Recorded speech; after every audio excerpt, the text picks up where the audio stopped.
레위기서 17장 1절에서 7절 말씀 같이 보겠습니다. 레위기 17장 1절에서 7절입니다.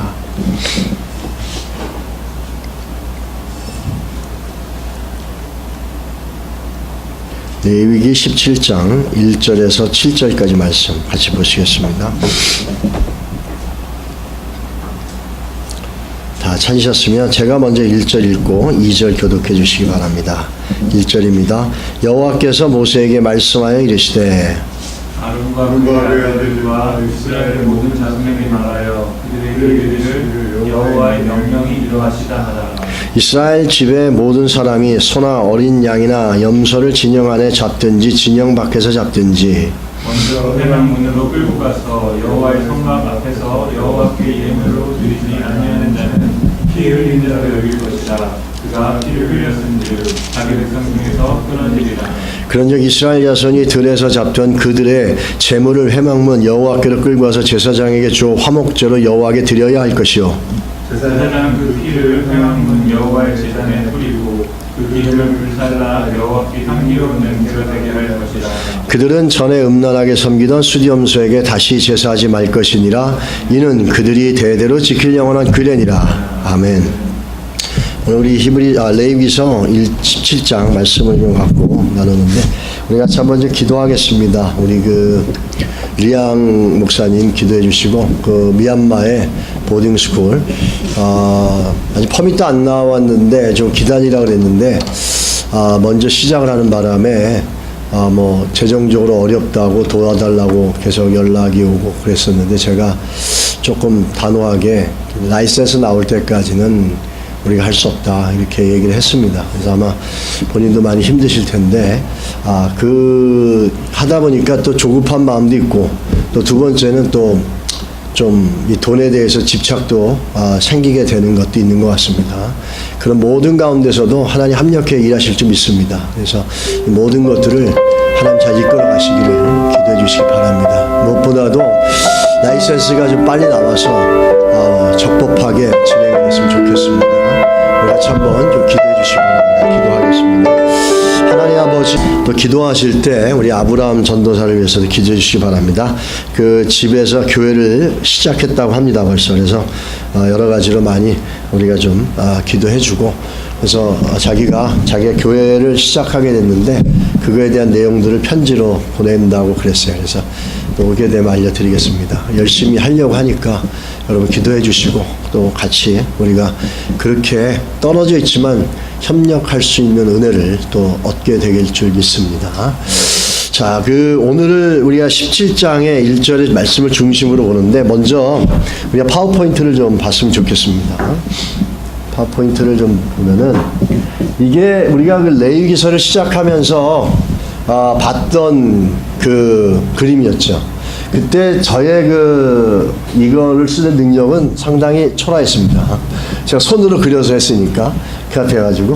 근데 어쨌든 간에 그때 조금 이제 가면 이제 디벨롭이 되는데 여기 보시면 out of sight, out of mind입니다. 안 보면 잊혀진다는 거예요. 멀어지면 잊혀진다는 겁니다. 거리가 생기면 잊혀진다는 거예요.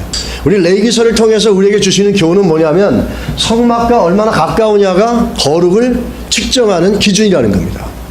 성막과 얼마나 멀어지느냐가 얼마나 거룩하지 않으냐를 보여주는 거예요. 그래서 성막이 중심에 있고 그 중심에 빨간 거 두 개가 있지 않습니까? 저게 성막입니다. 그 주변에는 레위 지파들이 있죠. 그 주변에 사방으로는 그 지파들이 있습니다. 그러면서 요 줄 서 있는 여기는 뭐냐면 여기는 진영입니다. 이스라엘 진영 아닙니다. 그러고 진영 밖에요. 진영 밖에 누가 살죠? 부정한 자들이 사는 겁니다. 진영 안에 살 수 없어서 진영 밖으로 쫓겨나가지고 쉽게 우리가 지난번에 봤던 문둥병, 한센병자 같은 사람들, 이런 사람들은 부정한 자로 나중에 찍히면 이 안에서 살 수가 없습니다. 나가게 되고 진 밖에 있습니다. 이 진 밖에 요 그린라인으로 친 이 바깥에는 뭐냐면 광야입니다. 우리가 지난주에 레위기 16장에서 염소 2마리 뽑아서 한 마리에다가 우리가 이스라엘의 모든 죄를 덮어버려서 그들을 광야로 내쫓아 그랬어요. 그래가지고 그 아사일이라는 뜻은 죄를 덮는다 그리고 사라진다라는 두 가지 의미를 같이 갖고 있었다 그랬습니다. 그래서 그 속죄일은 7월 10일인데 그날은 그거를 하기 위해서 금식하며 기도하면서 회개하고 거기다가 죄를 다 덮어서 그가 어둠 속에서 광야로 사라질 때까지 지켜봅니다. 그러면서 상징적으로 죄가 저 짐승에게로 염소에게 들어가서 그 죄 있는 염소가 끝까지 없어지는 데까지 시야에서 사라지는 것까지 보면서 자기들의 죄가 사라졌다라는 것을 검증하는 제도였습니다. 중요한 건 뭐냐면 가까이 가면 갈수록 성막에 가까이 가면 거룩의 기준이 되고 성막과 멀어지면 멀어질수록 어둠으로 간다는 사실입니다. 아주 단순한 거예요. 하나님 그래서 유대인들은 이런 원리를 따라가지고 성막이야 회당이 있으면 회당에서 주일날 안식일날 1000m를 걸어갈 수 이상을 걸어가면 노동이기 때문에 안식일날 그 1000m 이내 1km 안에 자기네 집을 회당 중심으로 해서 1km 반경으로 자기들의 집을 선택합니다. 그래서 그 제일 유대인들이 많은 데가 LA입니다. LA 라브레아길에 가면은 굉장히 많은 시나고고 회당이 있습니다. 거기에 또 학교도 있습니다. 그 안에. 대부분의 사람들이 그 회당을 중심으로 해서 1km 이내 살고 있습니다. 그래서 금요일 저녁이면 가족들끼리 회당으로 다들 정진해 갑니다. 그런 것처럼 회당에서 멀어지는 것, 성막에서 멀어지는 것을 굉장히 기피합니다. 그러니 레위기를 보게 되면은 이만큼 성막과 얼마나 가까우냐에 따라서 거룩의 기준이 됩니다. 레위기의 포인트는 이거죠. 주제는 내가 거룩하니 너희도 거룩하라는 겁니다. 이게 거룩해지려면 거리가 가까워야 된다는 거죠. 상징적으로 보여주는 겁니다. 오늘날 그렇다고 해서 여러분과 제가 교회에 가장 가까운 데다 집을 얻어 살 수는 없습니다. 교회에 가까이 산다고 그 사람이 거룩하냐, 신앙생활을 잘하냐, 그렇지 않습니다. 학교에 늦는 애들 보면 집이 가까운 애들이에요.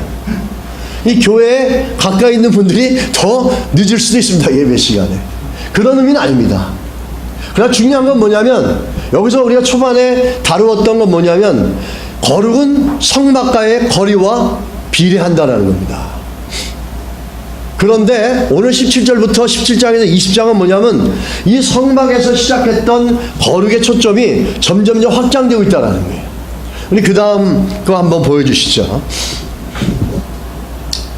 그 다음에 보게 되면 성막이 있고 진영이 있고 그 다음에 진영 밖이 있습니다. 그 다음에 어두운 거룩의 광야입니다.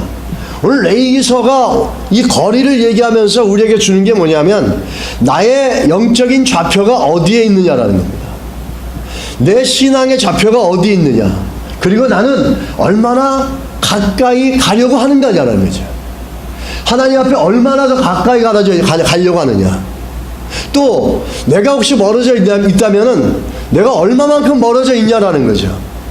그 가장 중심이 성막인데 성막과의 거리가 얼마나 되느냐, 이건 다시 말하면 내 영적인 좌표가 어디에 있고 얼마나 가까이 있으며 또 나는 더 얼마나 가까이 가려고 내가 그 안에 열정을 갖고 있고 사슴이 시냇물 찾듯이 그렇게 하나님께 가까이 나가고 하나님으로 채우려고 하고 있느냐를 갖다가 레위기는 우리에게 점검하라고 얘기하고 있다는 겁니다. 레위기서는 거리를 얘기해 줍니다. 그러면서 그 다음 걸 한번 보여주시죠. 자, 오늘의 말씀과 연결되어집니다. 오늘 17장에 가서 보면 17장입니다. 17장에 가장 중요한 오늘 1절에서 7절까지 나오는데 이 1절에서 7절에는 이런 것들이 있습니다. 여러분 한국 속담에 이런 말이 있습니다. 떡 본 김에 제사 드린다고. 이게 뭐냐, 떡이 어려우니까, 구하기 어려우니까 떡을 봤을 때, 기회가 왔을 때 제사를 빨리 드린다는 겁니다. 그거는 사실은 편리와 어떤 그 편의를 얘기하지 본질적인 건 아닙니다. 제삿날도 아닌데 떡이 있으니까 제사를 드리는 거예요. 근데 오늘 본문에도 보게 되면은 뭐라고 얘기하냐면 반드시 짐승을 잡되 피를 흘리되 성막 안에서 흘려야 된다는 겁니다. 잡아야 된다는 거예요. 성막 바깥에서 네 마음대로 피 흘려 잡고 네 마음대로 제사 드렸다고 해서 짐승의 피를 흘렸다고 해서 그게 속죄가 아니라는 겁니다. 반드시 그 속죄를 드리려면 질색을 잘하려면 성막 밖이 아니라 성막 안으로 들어와서 피를 뿌려야 된다는 거예요. 여러분 중요한 건 피가 무조건 생명이 있는 게 아닙니다. 피가 속죄의 능력이 있고 생명이 있는 이유는 뭐냐면 하나님이 그렇게 정하셨기 때문이에요. 하나님이 그렇게 정하셨기 때문에 피가 생명이 있는 거지, 아무 피나 아무 때나 자기들의 방법대로 막 피를 흘린다고 해서 그걸로 속죄받을 수 있는 게 아니라는 겁니다. 반드시 회막만 안으로 들어와서 거기서 피 흘려서 하나님이 정한 규례대로 하나님이 정한 법도대로 드려질 때 속죄에 능력이 있는 거고 속죄의 제사가 된다는 거예요. 좀 쉽게 말하면 네 맘대로 드리지 말라는 겁니다. 신앙생활 네 맘대로 하지 말라는 겁니다. 네가 하고 싶은 대로 너 편한 대로 너 편리를 쫓아서 신앙생활 하지 말라는 겁니다. 편리를 쫓아가다 보면 레위기서나 아니면 우리가 예수 그리스도께서 성전에서 진노하셨던 모습처럼 본질을 잊어버리게 됩니다. 조금 불편하더라도 우리가 말씀대로 살아가는 것, 하나님의 벽규대로 살아가는 게 신앙입니다. 이 자세가 안 돼 있으면 생활이 좋아지고 생활이 편리해지면 그 편리의 물결에 붙잡혀서 조금 수고하고 조금 포기하는 거 못합니다. 오늘 우리 교회가 한국 교회나 뭐 이런 것들이 막 무너지고 힘들다고 하는 이유는 뭐 지도자도 잘못했고 교회도 잘못했지만 성도들도 잘못했어요. 왜? 늘 편리를 쫓아가려고 그래요. 조금 더 편리하고 조금 더 편안한 걸 쫓아가려고 조금 더 편리하고 조금 더 불편한 거 있으면 안 하려고 합니다. 신앙생활은 우리 마음대로 하는 게 아니라 조금 불편하더라도 하나님이 정한 법대로 하나님 법규대로 와서 드리는 게 신앙생활입니다. 그럼 믿으십니까? 우리가 편안하게 생각하면 여러분 그냥 그 인터넷 예배 드리면 돼요. 편리와 평안함 때문에 신앙생활의 영적 삶의 좌표는 계속 멀어지는 겁니다. 어둠 쪽으로 가까이 되고 성막이라는 하나님의 그 가장 핵심적인 심장보고 점점 멀어질 수밖에 없다라는 거예요. 우리 이 부분을 갖다가 17장 1절에서 7절 사이로 보는데 먼저 7절 전까지 6절을 보게 되면 아무나 짐승 잡아서 죽인다고 해서 피 흘린다고 속죄가 되는 게 아니고 그게 제사가 아니라는 겁니다. 성막 안으로 들어오라는 거죠. 네 마음대로 드리지 말고 법규대로 드려라. 하나님 법대로. 근데 더 중요한 건 뭐냐면 7절입니다. 7절을 같이 읽겠습니다. 17장 7절 같이 읽겠습니다. 시작. 그들은 전에 음란하게 섬기던 수dom소에게 다시 제사하지 말 것이니라. 이는 그들이 대대로 지킬 영원한 규례니라. 너희들이 니네들 마음대로 아무 짐승이나 잡아서 피 흘려서 그렇다고 해서 속죄 제사를 드렸다 그러면 그건 안 된다. 왜 그런 줄 아냐? 음란한 수염소를 드리는 이방신들 이방 종교도 그렇게 한다는 거예요. 이 이방 종교, 오늘 레위가 말한 이방 종교의 규례는 이렇게도 얘기합니다. 그 여호수아서 보면은 아브라함이 이방 족속이었던 게 나오지 않습니까? 그래서 이방 족속으로 들어와가지고 이렇게 했는데 그 열왕기에도 우리가 나옵니다. 그런 것들이 끊임없이 이스라엘 민족 안에 있었다라는 거예요. 음란한 수염소를 쫓는 이방 종교의 의식과 이방신을 섬기는 게 같이 있었다라는 거예요. 너희들이 아무 데서나 피 흘려 죽이면서 이게 제사니 이게 속죄니 말이 안 되는 거 아닙니까? 하나님이 드리라는 것에 하나님의 정한 제물로 정한 방법으로 드려야지 그게 속죄가 되는 거예요. 제가 예전에 그 싱가포르에서 호텔 잘못 정해가지고 호텔 문을 여니까 바로 힌두 사원이었어요. 힌두 사원인데 딱 보니까 그 뭐 이상한 거 막 있고 그 앞에 재단 앞에서 사도 같은 사람이 와서 그 닭의 목을 잘라가지고 피를 이렇게 들이더라고요. 그걸 보면서 막 아주 너무 아주 그냥 뭐라 그럴까 정말 막 그 방에 들어가기도 싫더라고요. 호텔 방에. 호텔이 여기 있고 여기 이쪽에 있는데 보이는 겁니다. 그게 어떻게 값이 싸가지고 들어갔는데 그런 데 들어간 거죠. 그래서 상당히 후회하면서 밤에 잘 때마다 막 그냥 답답하고 찝찝한 느낌이 좀 있었는데 그런 것들을 보면서 그렇게 이방신들처럼 구별 없이 분별 없이 아무 때나 그냥 드리는 것이 속죄 제사가 아니라는 겁니다. 구별하라는 거예요. 근데 또 한 가지 중요한 건 뭐냐면 이방신과 하나님만 섬기라는 겁니다. 7절에 보면은. 이게 하나님만 섬기는 건데 어떻게 섬기냐면 혼합되지 말라는 거예요. 이방의 신을 섬기는 그 이방신의 원리와 방법으로 하나님을 섬긴다면서 피를 뿌리지만 방법은 그렇게 드리는 거죠. 방법은 이방 종교가 드린 방법대로 드리면서 또 제물을 가지고 와서 이건 내용은 하나님의 제사다라면서 이렇게 얘기하는데 그렇게 혼합시키지 말라는 겁니다. 하나님만 깨끗하게 섬기라는 거예요. 신앙생활에 제일 무서운 게 뭐냐면 혼합되는 거예요, 여러분. 혼합되는 건 불신보다 더 무섭습니다.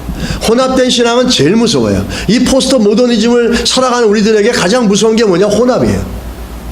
이제는 어떻게 어떤 사람이 많이 교회를 찾는 것보다는 있는 성도들이 혼합되지 않게끔 잘 양육하고 잘 가르치는 것이 더 중요하다는 얘기를 많이들 합니다.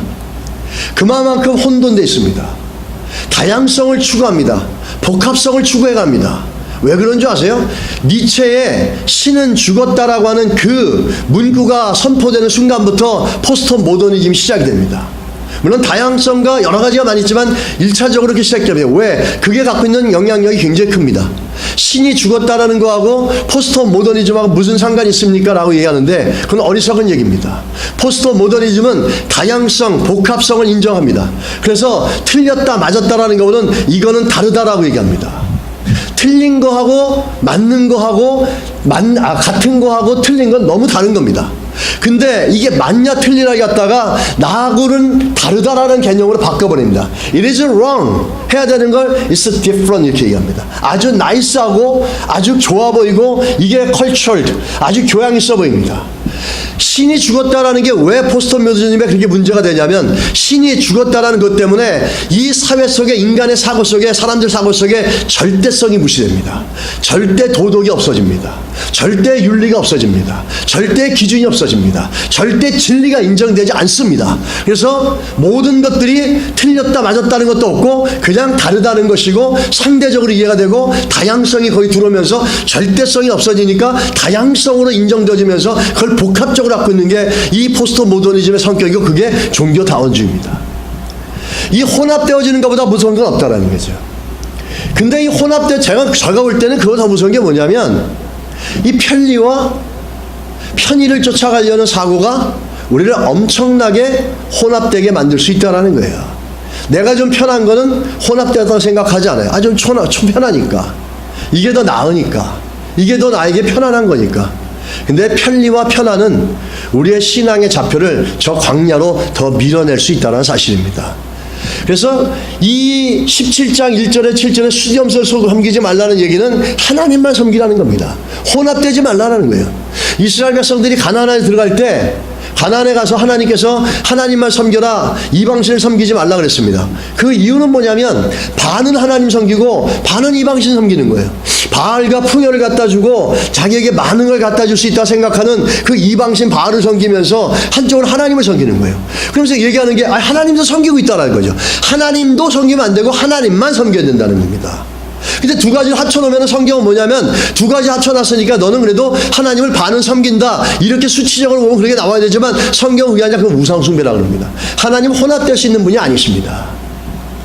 그 땅에 가서 보니까 바알신을 섬기는데 돈 준다 그러고 뭐 아주 풍요롭고 잘 먹고 잘 산다고 하니까 그쪽으로 계속 갑니다. 그래서 잘 먹고 잘 사는 거 반, 하나님 반, 이 혼합주의 섞여지는 것 이거는 더 무서워진다는 사실이에요.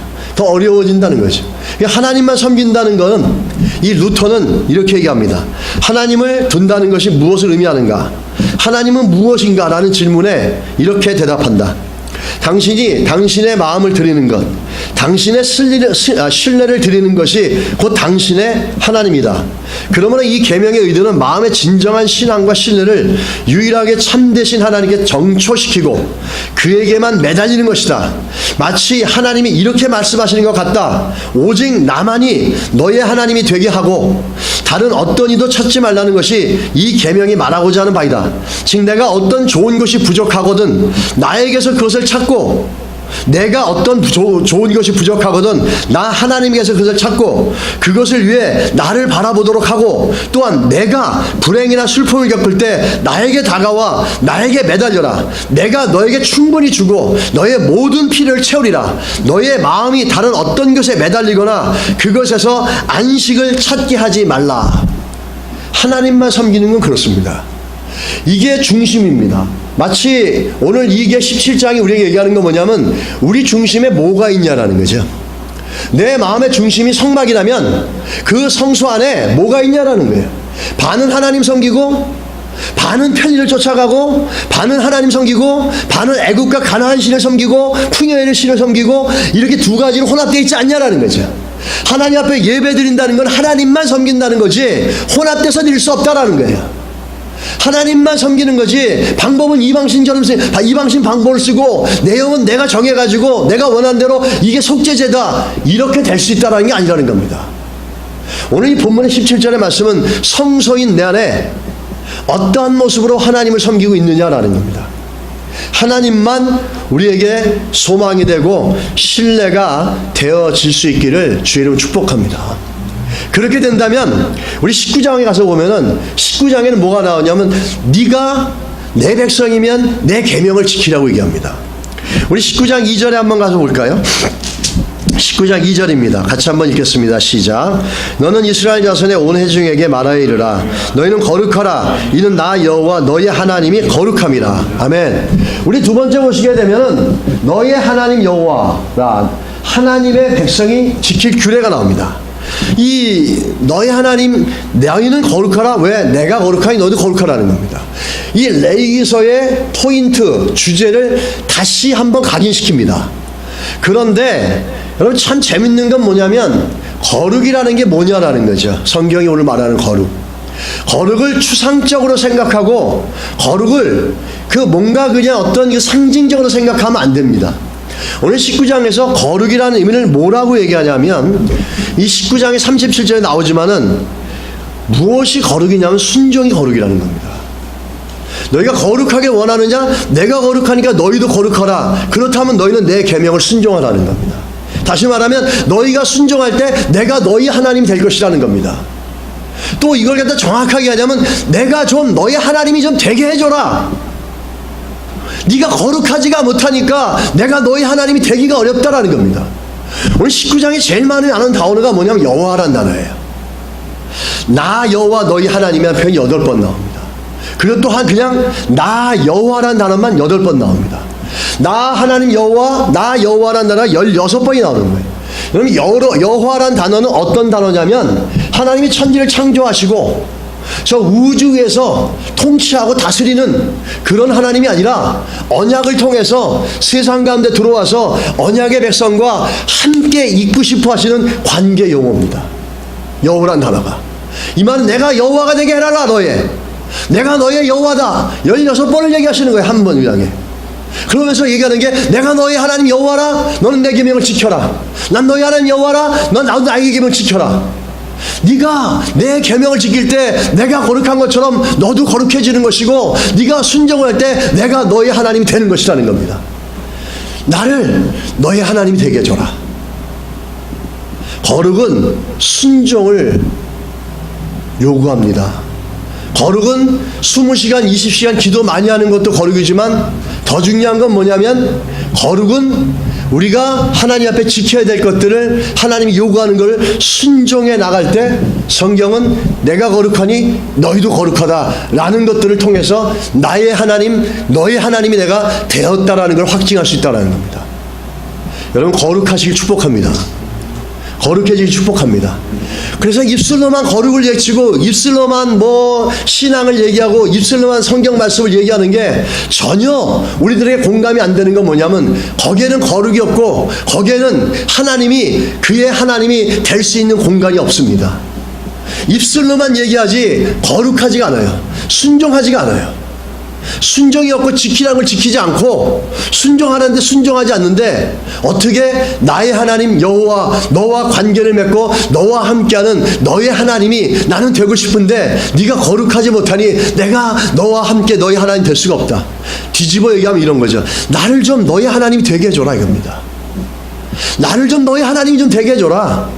네가 좀 거룩해야지 내가 너의 하나님 되지 않겠느냐. 맨날 네 하고 싶은 대로 하고 네 원하는 대로 하고 네 편리와 편의를 쫓아가고 세상만 하나님만 쫓아가는데 내가 어떻게 너의 하나님 되고 그러고선 네가 어떻게 내 계명을 지키면서 순종하며 거룩하게 될 수 있겠냐라는 거죠. 레위기서는 우리들이 실제적으로 그걸 고전하고 있습니다. 레위기서가 제사 성막 안에서만 이루어지는 것 같지만 오늘 17장, 18장, 19장, 20절을 통해서 그 성막 안에서 이루어진 우리의 신앙이 삶의 전 영역까지 퍼져지는 걸 설명하고 있다는 겁니다. 그 중에 한 가지가 이거죠. 특별히 19장에 보시면 하나님 지키라는 계명이 나오는데 이걸 세 가지로 나눌 수 있어요. 첫째 3절에 보면 부모를 공경하라 안식일을 지키라. 부모를 공경하라 안식일을 지키라 같이 나옵니다. 굉장히 중요한 의미죠, 이것도. 또 19절에 내 규례를 지키라. 30절에 내 안식일을 지키라. 내 성소를 중히 여기라. 37절에 내 모든 규례를 지켜라. 첫째가 여호와의 개념은 지켜랍니다. 두 번째는 뭐냐면 삼가랍니다. 19절에서 20절 보게 되면 창조의 원리와 질서를 무시해버리고 성적인 관계의 문란함과 이런 것들이 드러납니다. 23절에 보면 이 땅에 들어가서 가나안 땅에 들어가서 3년 동안 열매를 먹지 말라고 하고 그 열매 먹는 걸 삼가하라 그럽니다. 26절 29절에도 삼가하라는 그 계명이 들어가 있습니다. 37절과 33절에도 삼가하라는 게 나옵니다. 그럼 마지막에 또 개념은 뭐냐면 마지막 개념은 배려라는 겁니다. 여러분 9절부터 18절 사람에 대한 배려가 다 나옵니다. 너희가 땅에 곡식을 거둘 때 다 걷지 말고 포도원의 열매를 거둘 때 가두지 말고 가난한 자를 위해서 어떻게 하라고 했죠? 좀 남겨놓으라고 합니다. 성경은 이 복지시설을 참 잘해놨어요. 하나님은 남겨놓으라고 합니다. 이거 가난한 자의 배려입니다. 지나가는 나그네에 대한 배려입니다. 그러면서 9절로부터 18절까지 긴 구절 동안 배려를 얘기하고 사람에 대한 10절에 가난한 사람과 거류민을 배려하라. 13절 14절 15절 16절 이웃을 배려하는 겁니다. 17절과 18절 이웃을 사랑합니다. 33절과 44절은 나그네들, 거류민들, 이방인들 또 이민자들을 배려하라는 겁니다. 여러분 이 규명을 17절에 하나님께서 거룩하라는 거, 이 순종하라는 건데 그 하나님의 계명을 지키는 게 세 가지로 나온다는 거죠. 지켜라, 삼가하라, 배려하라. 가난한 자를 배려하라, 나그네를 배려하라, 이웃을 배려하라. 이 배려하는 겁니다. 신앙생활은 말입니다. 나 혼자 기도 많이 하고 나 혼자 성경 많이 외우고 나 혼자 예배 잘 드린다 되는 게 아니라 그것이 이웃에게까지 흘러가야 된다는 겁니다. 나 혼자 예배 잘 드리고 나 혼자 신앙생활 잘하면 얼마나 좋겠어요. 근데 복음은 뭐죠? 하나님을 경외하고 이웃을 사랑하라는 겁니다. 내가 하나님을 경외하는 것이 어디서 드러나야 되냐면 이웃에게서 드러나야 된다는 거예요. 그래서 골로새서도 얘기하지만 십자가의 원수는 뭐냐면 우리의 탐심이라고 그랬어요. 다른 말로 말하면 십자가의 가장 큰 원수는 우리의 이기심입니다. 이기적인 사람이 어떻게 이웃을 배려할 수 있겠습니까? 이기적인 사람이 어떻게 조금 편의를 무릅쓰고 하나님이 원하는 법궤대로 순종하며 살아갈 수 있겠습니까? 이 이기주의는 순종할 수 없습니다. 이기주의는 거룩해질 수 없습니다. 이기주의가 얼마나 무서운 건지 모릅니다. 이웃을 배려해 줘야 되고 이웃의 어떤 복지와 이웃의 어떤 안위와 또 가난한 사람과 없는 사람과 연약한 사람들에게 배려해 줬는데 이기적인 사람들은 그 배려할 수가 없어요. 또 이기적인 사람들은 조금 불편하고 어려운 걸 감내하면서 하나님의 뜻대로 순종하며 하나님 섬기지 못합니다. 여러분 기억하십시오. 거룩은 순종이고 이 순종을 통해 거룩해지는데 가장 큰 장애물은 우리 안에 있는 이기주의라는 겁니다. 복음은 하나님을 사랑하고 이웃을 사랑하는 것인데 이기적인 사람들의 신앙의 모습이 결코 하나님을 사랑하고 이웃을 배려할 수 없다는 겁니다. 17장은 성막 안에서 우리의 내면 안에 성수 안에 하나님만 섬기라고 얘기하고 있고 19장에서는 여호와의 계명을 지키는 것이 성도의 삶이라고 얘기하고 있습니다. 18장하고 20장은 뭘 얘기하고 있을까요? 이 중간에 샌드위치를 꼈지만 19장이 18장하고 20장은 똑같은 걸 얘기하고 있어요. 먼저 18장을 보시겠습니다. 18장 3절 한번 같이 읽어보시겠습니다.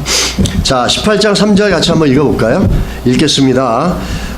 너희는 너희가 거주하던 애굽 땅의 풍습을 따르지 말며 내가 너희를 인도할 가나안 땅의 풍습과 규례도 행하지 말고. 아멘.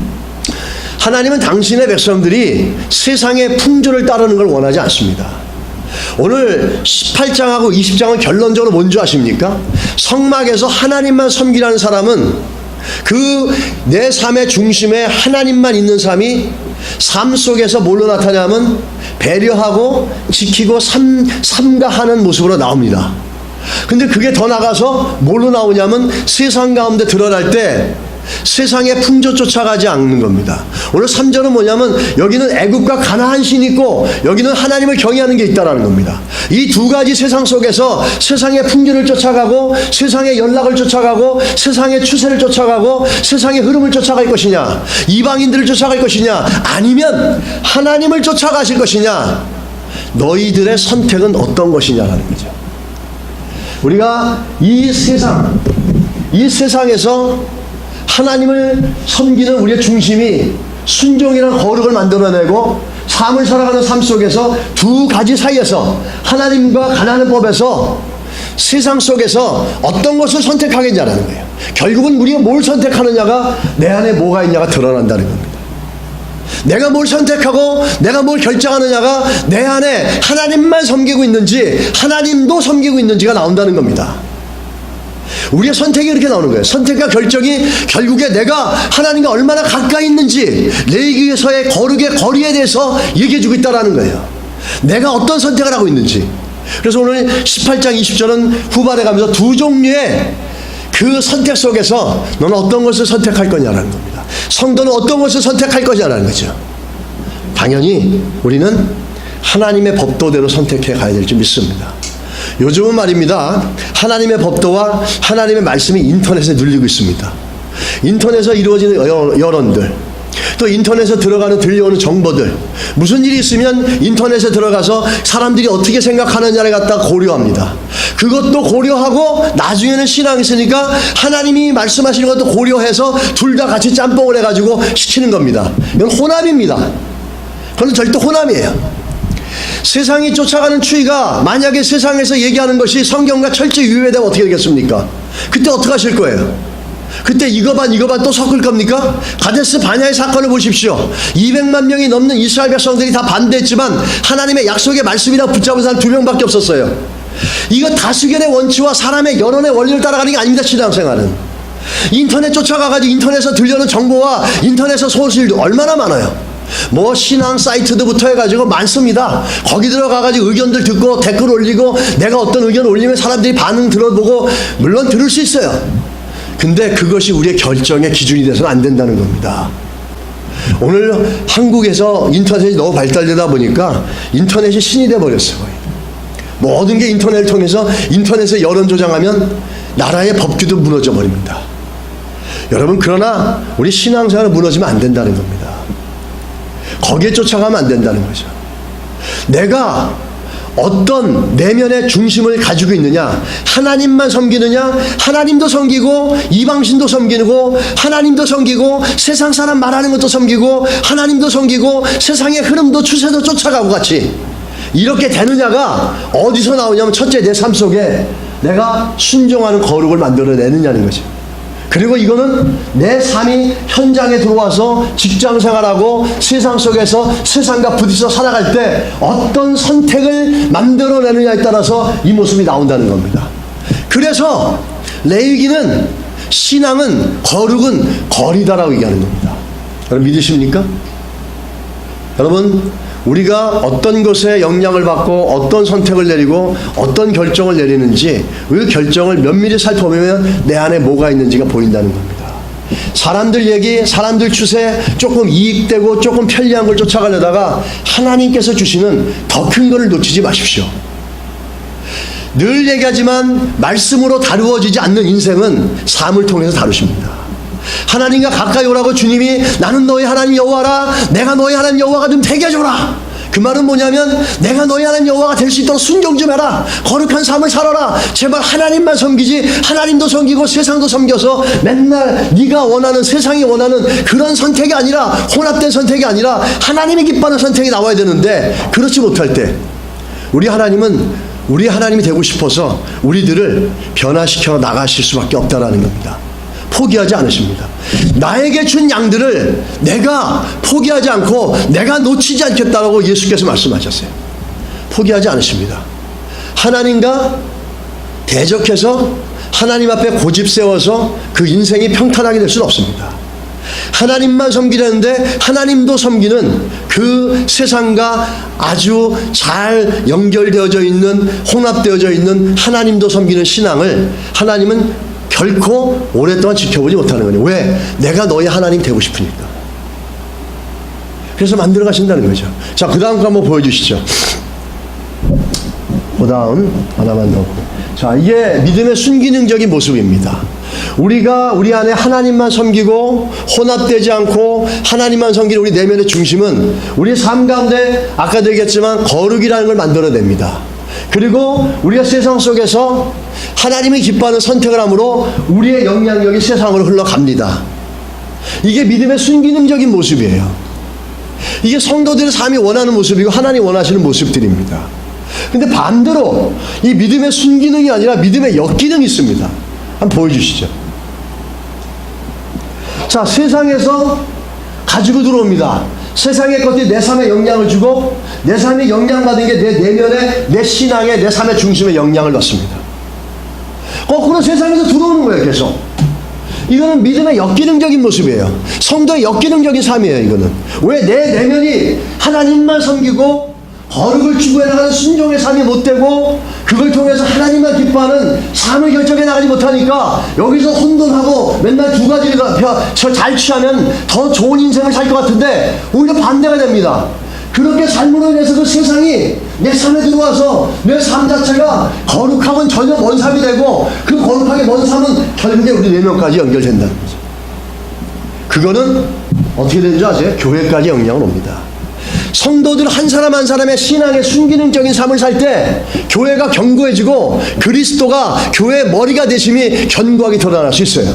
근데 성도들은 맨날 세상에 가서 세상에 영향받고 깨져가지고 세상만 하나님만 쫓다가 그런 어떤 혼합되는 결정만 되고 갔다가 삶이 맨날 무너지고 순종을 찾아볼 수 없고 자기 내면은 계속해서 무너져 갔는데 이런 성도들이 모여져 있을 때 교회가 어떻게 되겠어요? 역기능적인 교회가 되는 겁니다. 우리가 오늘 레위기를 였다가 17장에서 20장까지 개요적으로 오늘 보는 이유가 뭐냐면 이 성막이라고 하는 조그만 곳에서 시작되어진 그 예배가 거기서 끝나는 게 아니라 내가 살아가는 삶 전체까지 영향력을 줘야 되고 영향력을 주고 있다라는 성경의 일관적인 메시지를 다시 한번 확인하고 있다는 겁니다. 그 중에서 역기능적인 신앙의 모습은 결과적으로 역으로 우리가 세상에 영향을 주는 게 아니라 세상이 내 내면에 하나님을 흔들어버리고 그것이 교회를 흔들어버린다는 거죠. 그럼 우리 안에 믿음의 순기능이 있으시기를 주님을 축복합니다. 그런 은혜가 있기를 축복합니다. 그래서 내 영적 좌표를 정확하게 지금 점검해 보자는 거죠. 레위기가 얘기하는 거면 네가 어딨냐라는 거죠. 지금 네가 어디 있고 네 신앙의 좌표가 어딨냐는 거죠. 편리와 편의만 쫓아가고 있느냐, 혼합됐는데 하나님만 섬기는 게 아니라 하나님도 섬기고 있느냐, 너의 선택이 어떻게 돼가고 있느냐, 이것들을 점검하면서 내 영적 좌표가 어디 있는지를 살펴보라는 겁니다. 여러분, 그건 너무너무 중요한 겁니다. 그 영적 좌표가 우리들에게 잘 드러나 줄 때, 아, 내가 이렇게 되어 있다는 걸 스스로 인정하고 하나님 앞에 겸허하게 은혜를 구해나갈 때 우리는 우리 삶의 중심이 회복되어지며 하나님께서 주시는 그 생수와 같은 은혜들을 우리가 경험해 살아갈 줄 믿습니다. 그런 신앙의 삶이 되시기 축복합니다. 순기능적인 믿음의 모습이 있으길 축복합니다. 요즘은 포스트 모더니즘 시대에 여러분 정말 이제는 예전에 안 그랬지만 예수를 믿는다 그래도 정말 예수를 믿는지 예수 믿는다 그러면 다시 한번 질문을 해봅니다. 온갖 것들로 혼합되어 있는 사람이 너무 많은 거예요. 목사들도 그렇습니다. 참 부끄럽습니다. 신학교도 그렇습니다. 이신칭이 믿음으로 칭이 구원받고 믿음으로 의롭게 된다는 걸 갖다가 뒤집어버리고 자기들의 신학적인 자기들의 학문적인 어떤 그거를 맞춰내기 위해서 성경을 거기다 맞춰버리는 학자들이 나오고 그거를 환호하는 그 다른 학자들 다른 또 신앙의 사람들이 있다라는 것에 참 씁쓸하고 안타깝습니다. 잘 분별해 갈 수 있기를 은혜가 있기를 주여 축복합니다. 우리 얼마 전에 한 선교사님의 유언을 이렇게 봤는데 제가 좋아하는 시가 하나 있는데 그 천상병 시인의 소풍 가는 날이라는 건데 참 가슴이 찡하고 굉장히 저에게 좋은 감동을 줬던 시인데 좀 그런 걸 연상시켜줍니다. 2014년에 만 35살의 젊은 나이로 아프리카 말리에서 순교한 권지상 선교사님의 이야기입니다. 1979년생입니다. 2014년에 순교하셨습니다. 목회자 가정에서 태어나서 어려서부터 선교사가 되기를 소원하며 교회와 선교단체에서 사역하며 선교를 준비했습니다. 2010년에 아내와 함께 아프리카 말리로 행했습니다. 그것은 오랜 종족 갈등으로 내전이 찾아 여행 금지국으로 지정될 만큼 위험한 곳입니다. 더구나 권지상 선교사가 섬기는 보조족은 말리에서도 핍박받는 소수 민족으로 부족의 99%가 무슬림이고 기독교인은 단 2명뿐이었습니다. 오랜 내전으로 사회 기반은 파괴되고 생필품은 부족해서 아내와 함께 열심히 복음을 전도하고 선교에 힘썼습니다. 그러나 2014년 6월 새로운 지역을 조사하는 도중에 차가 전복되는 사고로 병원에 이송됐지만 의료시설이 미미한 관계로 치료를 제대로 못 받아서 그만 주님 품으로 안겼습니다. 그런데 그는 그 위험한 지역인 말리로 떠나기 전에 미리 유서를 남겼습니다. 그 생전에 쓴 유서의 한 부분이 이렇습니다. 제가 선교지에서 만약 순교하게 되면 개인적으로 무척 영광스러울 것 같습니다. 그래서 먼저 저를 아끼는 분이 저의 죽음으로 인해 인간적으로는 잠시 같이 있지 못해 슬프지만 천국에서 큰 상급을 받고 있을 저를 생각하면서 기쁨으로 장례해 주셨으면 합니다. 저는 각막과 장기 기증을 해놓은 상태입니다. 선교지에서 가능하다면 선교지 사람들을 위해 시신이 쓰여졌으면 좋겠고 가능하지 않다면 화장할 수 있으면 좋겠습니다. 자녀들과 사랑하는 사람들에게 하고 싶은 말은 이겁니다. 이 세상에서 살 때 가장 가치 있는 일은 하나님을 더 깊이 알아가는 것이고 그 하나님을 다른 사람들에게 알려가는 것이다. 사랑하고 축복하며 소풍 같은 삶을 잘 마무리하여 천국에서 뵙게 되길 기대합니다. 라는 겁니다. 우리 이 소풍 같은 삶을 사는 인생길에서 여기가 본향이라고 착각하지 않으시길 축복합니다. 우린 소풍 왔습니다. 이 소풍 온 거를 갖다가 여기가 영원히 살 것처럼 생각하고 그렇게 작은 편리와 작은 이익과 작은 세상의 어떤 관심과 그것에 끌려서 우리의 본향에 가는 길에 장애물이 되지 않으시기를 주의로 축원합니다. 기도하겠습니다. 오늘 한번 말씀 생각하면서 우리 같이 한번 좀 기도하겠습니다. 우리의 마음을 보고 내 신앙의 좌표는 어디 있냐라는 거죠.